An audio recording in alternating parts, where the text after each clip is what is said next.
Voltamos para o último bloco do Band Entrevista, que fala esta semana sobre o mercado de trabalho. Comigo o professor Lincoln Firosman, professor da FAAP.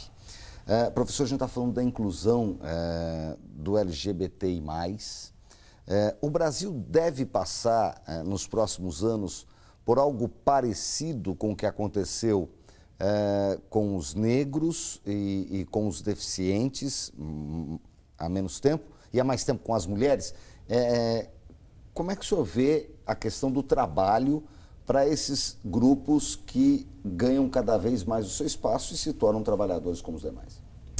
Me preocupa um pouco quando a gente começa a rotular sobre negros, brancos, deficientes ou qualquer outra classe.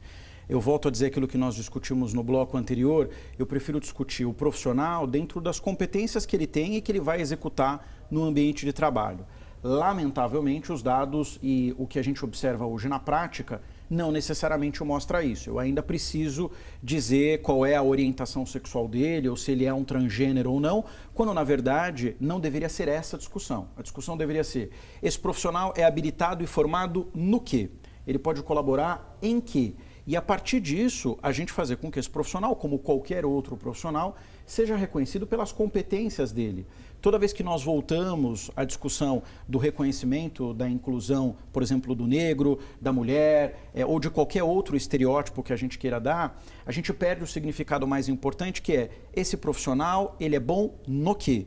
Ele vai ajudar a minha empresa em quê? O senhor é contra as cotas, déficit histórico-social? Como é que o senhor vê isso? Essa é uma pergunta difícil de você responder se eu sou contra ou se eu sou a favor. E não é nem por um problema de posicionamento.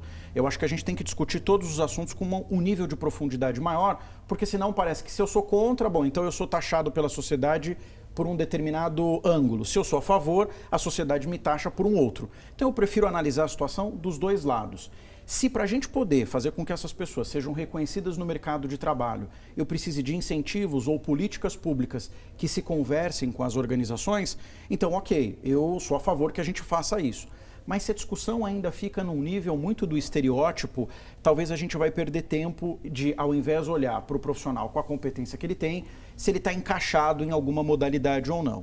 A gente tem acesso a alguns estados, municípios do Brasil que até promovem ou tentam promulgar leis municipais para a inclusão, em específico, do público LGBTI+, transgêneros, transexuais e travestis.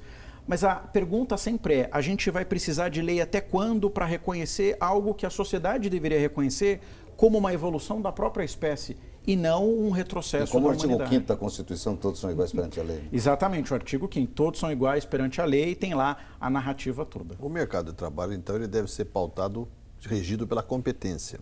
Agora, o mercado de trabalho está em transformação. Alguns estudos falam que nos próximos 20 anos as principais profissões que vão dar emprego, renda, sustentação, elas nem existem ainda. E tem profissões que vão acabar, né? Essa transformação se dá muito rápido. Como é que as empresas acompanham isso? Como é que o trabalhador acompanha isso, principalmente numa época de crise como essa? Bom, aí a gente precisa olhar para como a empresa hoje discute esses assuntos dentro do ambiente de trabalho. Então, assim, como a tecnologia impacta na atribuição da função daquele profissional. E a gente já sabe, como você bem colocou, que existem estudos que mostram que nos próximos 20, 30 anos, por exemplo, muitas profissões que nós conhecemos hoje, elas vão desaparecer do mercado de trabalho. Agora, há também aquilo que nós conversamos no primeiro bloco, quando a gente analisou a evolução do trabalho na sociedade, que é como eu ressignifico essa modalidade de trabalho. Por exemplo, no século passado, quando nós tínhamos em Nova York os semáforos de trânsito que substituíram, por exemplo, os agentes de trânsito que não estavam mais ali para fiscalizar. O agente de trânsito, ele não perdeu o seu papel na sociedade, ele foi ressignificado. A questão é como a tecnologia e as profissões podem se conversar de tal forma que nenhum e nem outro o exclua, né? Então, no século passado eu tinha o homem dominando a máquina, eu vou precisar agora ter a máquina dominando o homem? Será que essa é uma discussão que as empresas estão fazendo para colocar no mesmo patamar de discussão que a tecnologia evolui, mas a capacidade intelectual do homem também? Agora, para quem está em casa, tanto empregador quanto empregado, dá para falar que não tem jeito de fugir da tecnologia? Invista o que puder em conhecer as novas tecnologias na indústria, a indústria 4.0, né, que é uma realidade. e, por outro lado, os trabalhadores em celulares, em aplicativos, em formas de produzir tecnicamente ou tecnologicamente? Esse investimento ele é importante, ele é preciso e os empresários e os empregados, digamos assim, se a gente for separar em duas classes, também precisam passar por esse processo de reciclagem, de novos aprendizados. Então, não dá mais para viver numa era onde você não está conectado, onde você não se permite se conectar. Eu até conheço pessoas e profissionais que têm um certo, digamos, pé atrás com a tecnologia, porque o que ele publica hoje, ele é taxado de uma determinada forma ou ele é rotulado por um determinado modelo de pensar. A questão é, como as empresas estão tratando isso na execução do trabalho daquele trabalhador. Então, qual é o impacto que hoje, por exemplo, a tecnologia tem, num exemplo simples, para um cobrador de ônibus, ou para um atendente de padaria, ou para um atendente de uma farmácia?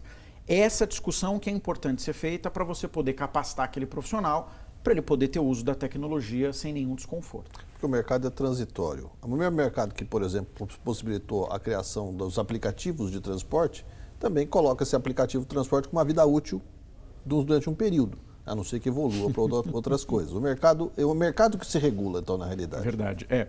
E esses aplicativos, por exemplo, como você deu exemplo, eles também estão num processo de transformação, ou seja, a gente está discutindo coisas que daqui a algum tempo não serão mais como são hoje ou como são percebidas pela sociedade. Professor Lincoln, nosso tempo infelizmente está chegando ao final. Eu queria agradecer imensamente sua presença aqui, os esclarecimentos, falando um pouco mais aí desse mercado de trabalho e dessas novidades que vem por aí para todos os setores. Muito obrigado, até uma próxima oportunidade. Obrigado, foi um prazer estar aqui com vocês. Elcio Costa, a gente volta na próxima semana com mais um convidado, tá bom? Semana que vem estamos de volta.